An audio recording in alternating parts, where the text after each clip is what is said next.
All right, today let's understand the concept of git push and git pull together.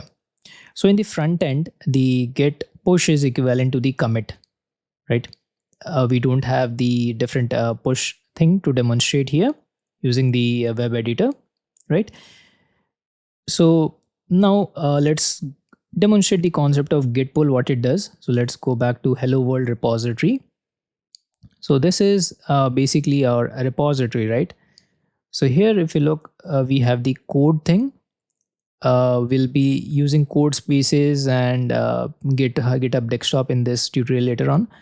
So we'll go to the local here.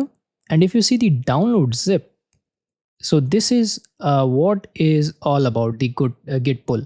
So downloading the zip, we get the latest version, right? So git pull, this is how we will pull the latest state down to our machine. And there we go, the git pull hello world main is got downloaded. So that is what the git pull is all about. So I hope you got the concept of git pull from the front end. Let's meet in our next lecture.